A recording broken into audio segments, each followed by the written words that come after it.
Hi, this is Lisa and welcome to my channel. Today we are finally going to make the marathon carriage, and I know I've been promising this for a long time, but it's finally done.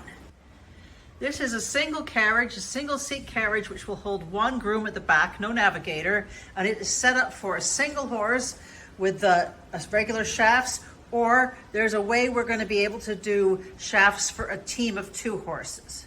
Now this is my sample piece. I made a couple changes during the pattern.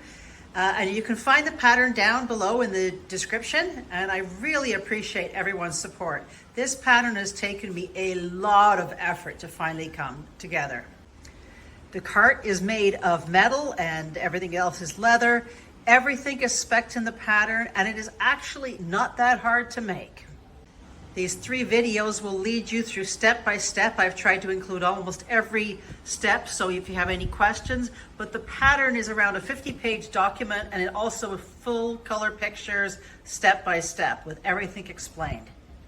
As in a real marathon cart, the shafts work separately, they work individually, and you can have multiple shafts. You can make a different shaft for different horses, so you're not stuck to one size. These things just come in and out. And before we start, just a quick sneak peek of the whole thing. Oh, and this 5th wheel allows the whole thing to turn. There it is turned. I had to move the horse out of the way first. And you can see this whole thing rotates and the wheels go inside, just like it would on a real cart or carriage. I'm sorry, this is a carriage, not a cart.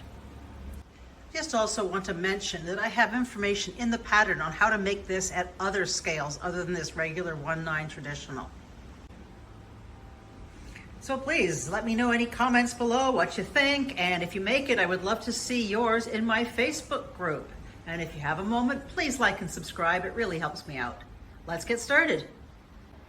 In the first video, we'll get to about this point where we have the basic structure started with the seat in the front, and we have some more cut out. And then we'll move on to the second video, but this is what we're working on in today's video. First off, I'm going to cut out my mesh, and I have got a narrower mesh that I'm going to use for the part that the groom stands on and for the 5th wheel. And I'm going to use this wider mesh for the main part of the body. Now you can choose any type of wire mesh, just make sure it's not too bendy. You want it where it's not going to overflex. This stuff's perfect. It's strong, but it's still flexible, and that is the kind of mesh you want. And I've put in the pattern different places you can find this kind of stuff. When you're cutting out your pieces, try to work with this shape of the mesh. So if I have a piece going down like this, well, let me see if I can get a better focus on that. You want to make sure that you have a piece going that way and a piece so that it's solid, that you have stuff to work with. So I'm going to include these pieces at the side, and I'm going to cut just next to them. And you have to be careful that it doesn't start pulling away, so don't play with them once you've got them cut out. And to cut them, you're going to need a pair of tin snips. Note, when you're cutting out the pattern, this piece and this piece are the same piece. You need to cut them both out and tape them because it was too long for the paper. Here I have the 2 pieces cut out. I'm going to overlap them, marking A's and B's, and then tape that down. And that becomes the pattern for the sides. And to make it easier for cutting out the metal, I want to make sure I cut pretty close to these lines so that it's easier when I have it laid out on the metal mesh. I can see exactly where I want to cut them. Now my mesh is pretty much the same both sides, but if your mesh is different on one side than the other, where it says cut 2, make sure you cut a right and a left by cutting one right side up and one right side down, because you want to make sure you have a right and left for these 2 pieces right here. For cutting it out, you can either tape it on if your tape will stick to that, or you can take a Sharpie and draw along the lines that make the pattern. Your choice of whatever works better for your metal mesh. Now for my metal, this masking tape seemed to work better, and that is staying on. The Scotch tape didn't hold on my specific piece. Next, take your tin snips and carefully work your way around it. Now we're cutting one wire at a time, so I'm just going to go slowly and cut around.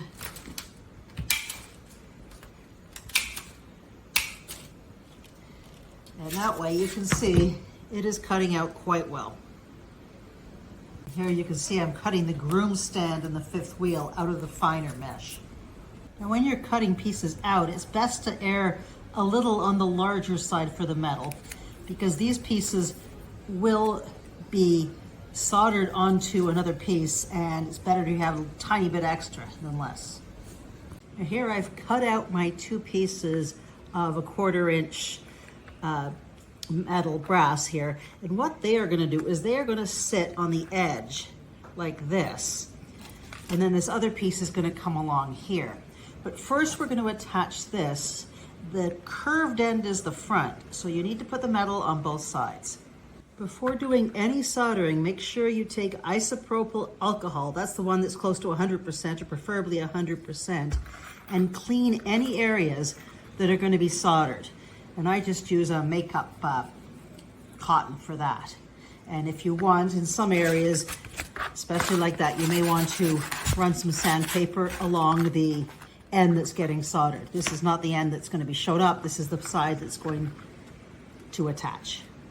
And you can see how much residue comes off. Just a little piece here that you would never realize how bad it is. So I've put the metal, the brass strips down first, and then just overlapped this piece, and I want it centered so that it comes to about the center. And then I'm going to support it with some Play-Doh. And that will allow me, see I've got there where I have one strip on there. And if I support it with Play-Doh, I can solder this side, then solder this side, remove that once it's set in place, and then solder the rest. And I want to make sure I have some overlap of the first main piece right there. And then I get it as straight as possible. And once I've done that, I'm going to take the flux, and you must flux before soldering anything. So with just a paintbrush, I'm going to run the flux along the part that I'm going to solder first. And I'll do that on both sides. And again, don't burn yourself. I think that's kind of obvious to say, but I just want to make sure I have set it. So once the flux is there, also before starting, make sure you clean your tip. I've just got that tip cleaner here, and put a little solder on it before we start. So I just soldered the tip. Then we're going to start. So apply the heat to the area you want to solder, and I'm just going to do one little area at a time, and then we're just going to put a little bit of solder. So heat it up and just drop some on there as I go.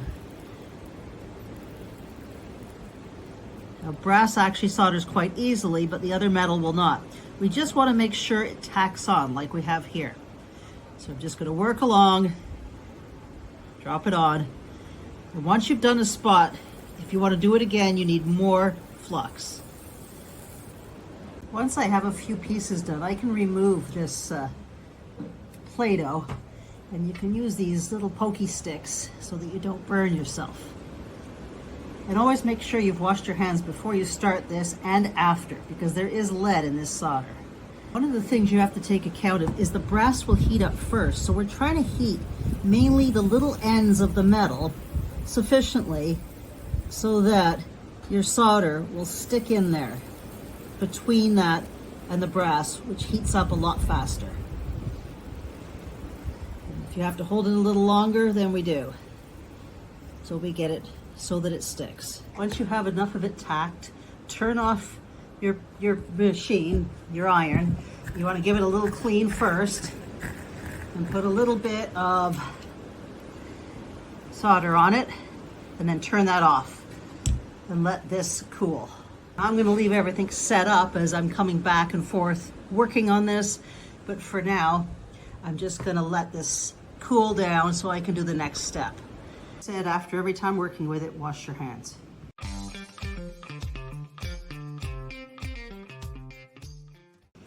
So it's about 5 minutes later. If you look where the pattern is for this piece, you see the fold line. So I am just going to put a little mark where I want it folded. So it'll be there to there. Then I'm going to take something hard like a metal ruler along that line and hold it well. And then I'm going to bend this whole thing up. Work carefully and slowly.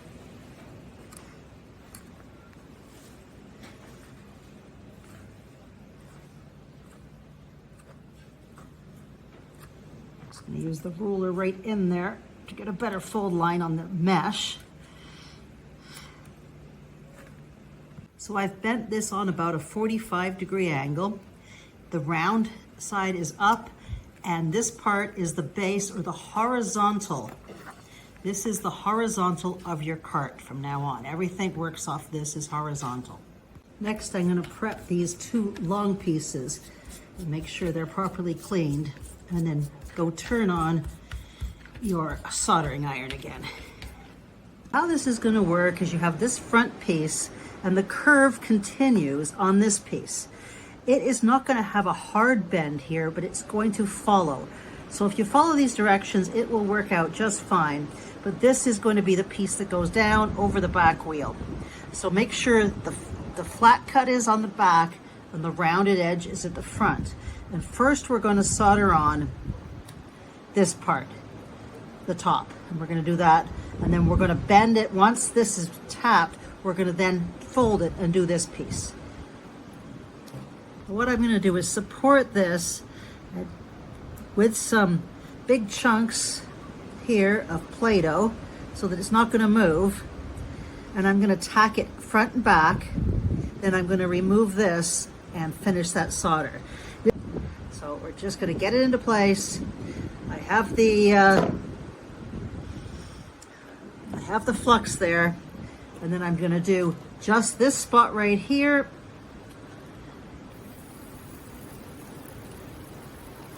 I'm using a thicker solder here. I like it better. I go back and forth. So one tack there. Just press that down until it's properly tacked. And then another one right here. And I'm going to do that part off the camera because it's not going to hold if I keep doing it here. So there you can see I have the two tacks there and there. And I'm going to let them dry just a little. Then pick this out here and put another tack right there. And then I'm going to do the other side before I finish this. And if yours is over a little bit, we can just trim that after, so don't worry if it moves a little bit. And here I have the second side lined up for the soldering. And again, I'm just going to put some on the front and some on the back before I move this Play-Doh and do the middle.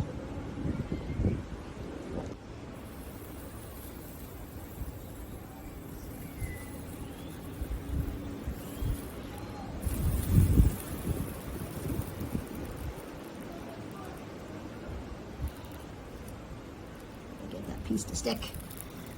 The thing is, it sticks a lot easier to the brass than it does to the mesh. There we go. I need to hold it, I can always use that while it dries. Now I know using Play-Doh is a bit messy, and you can always use proper helping hands for this that I mentioned in the plan. But just trying to get this stuff out. It tends to get in a mess in certain cases, but it's worth it just to be able to work fairly quickly with it. If you're having problems removing the Play-Doh, just go over to the sink with an old toothbrush, and that will quickly remove anything in the way. And then we can go on and finish the part we were working on without all the Play-Doh in the way anymore. Once that portion is done, we want to bend this and solder that onto here. And that is going to require a little bit of patience. You don't want a full bend in that, but I've given some shape. With a bit more bending and hold downs, I now have this part ready to solder. And I want to make sure it runs straight line, the mesh is running straight line with this metal piece.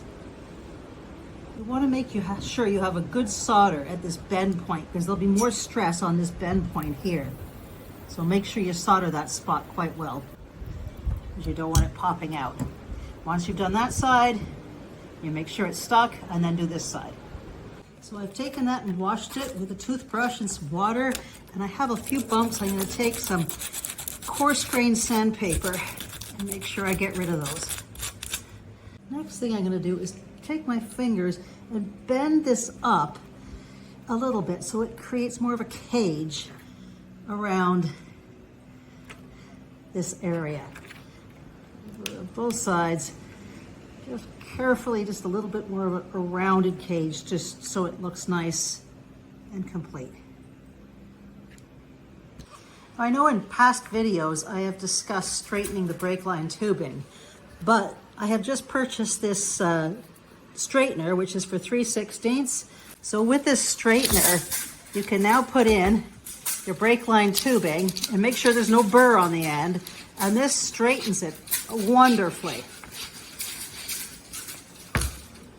As per the pattern, make your marks with a fine tip Sharpie or similar pen along the piece. Before cutting this, we're going to bend it first. So we're going to line the first one up with this black mark in the center. So I've got it completely lined up. I'm doing this backwards here. I'm going to squeeze that into a 90-degree angle. I've bent that in all the places, and that where the last marking wood was going to meet. So I'm just moving this apart a little bit, and I'm going to cut at this mark. When I'm cutting, I'm just going to spin this around, and because it's a tight little square, it's not as easy to do. After every couple spins, I'm going to tighten that a little bit, spin it some more, and within less than a minute, that should be cut. Once you have it cut, flatten it out to make a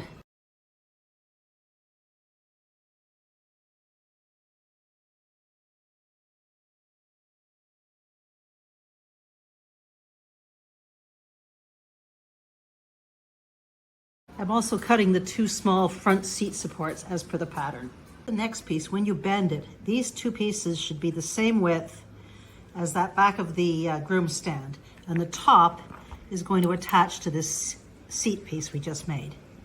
Take the mesh you've cut for the seat piece and trim off any extra. So you want it to be just right around here. It's going to solder on top. So we're just going to trim that to match the piece that you've actually made. And I'm going to trim that with the snippers. To know which side it is, I put a mark that matches with the opening here, just so that I know, because each side is just slightly different because of my bending. With the 1/8 inch copper, I'm going to mark the length I need to go between this new piece and cut that, and I want 3 of them. This is the brass tubing that I am using. I got from, I think, Rural King or some tractor place. And here are the 3 pieces. They should fit snugly in their location, and I cut them to fit, and they will also be soldered in. And you may want to mark where you want them along here. Here are the pieces we're going to take for the next soldering session. So now we've taken this out, and I'm going to take these little pieces, 3 I have, and the smallest one by size is going to go at the top. Oops, I have the size marked on, I have little markings on this side where I want them. So that one goes there, then the next one goes in the middle, and that one goes there. And I'll just set these with my Play-Doh, and I've also set the seat piece on top of the rectangle I made. Then I'm going to paint them with flux and solder them together. So the better you get with soldering, which I am not very good at, the better you'll get at making this look very neat. Again, I am just trying to make samples, so I'm not taking as much time as I should, but with taking patience and taking your time, this will look very good.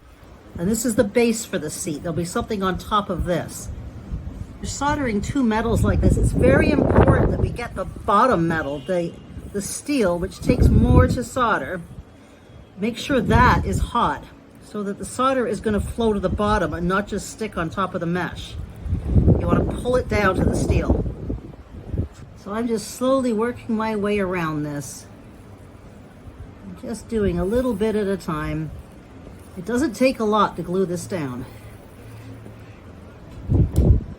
Having a chunk of Play-Doh will also allow you to hold a piece as you work. While this piece dries or cools, I'm going to work on this one.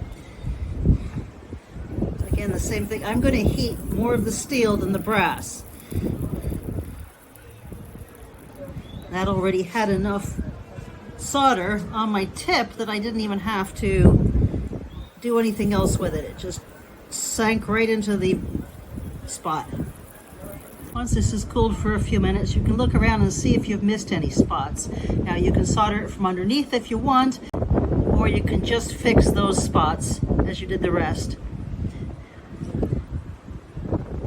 The other piece, you can flip it over and just a little spot on the other side, but be careful you don't overdo it or they'll come right off.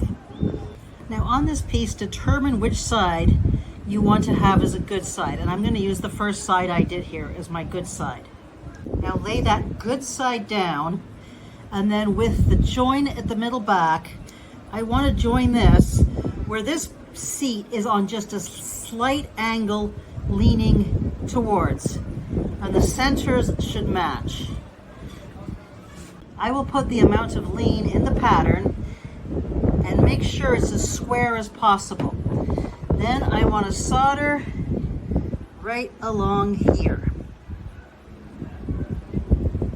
And there is that solder. I'm just going to let it cool for about a minute and then we'll have a look at it. Now I want to take this piece and make this horizontal to the ground. And I'm going to use cans and maybe some coins to get it as horizontal as possible. So here is horizontal. Then I'm going to bring the chair up to the chair stand, and it too should be horizontal and even through here. And that will then be raised by these little pieces we cut out, and they're going to go from there to there. So we want everything to be horizontal. This is a little high, so I may need to raise this up a little or drop that down a bit. So I'm going to keep wiggling this around till I get this horizontal and this horizontal. And even parallel this way. And this is what's going to turn this into a 3D piece. And I'm going to keep working on this. Give me a sec. So there we go. We can see this is horizontal. This is horizontal. This has a lean to it. And this is going to be horizontal right here. And then we're going to have to find a way to bring those little pieces in here and under there. So I'm just going to wedge those under. So it's going to take a little bit of take care, but just try to get them tucked into place. First on the bottom, because if the pop shifts, I can always redo the top. Once the bottom is stuck, try to carefully heat that up and drop some solder in there. And this is too hard to do while I'm videoing.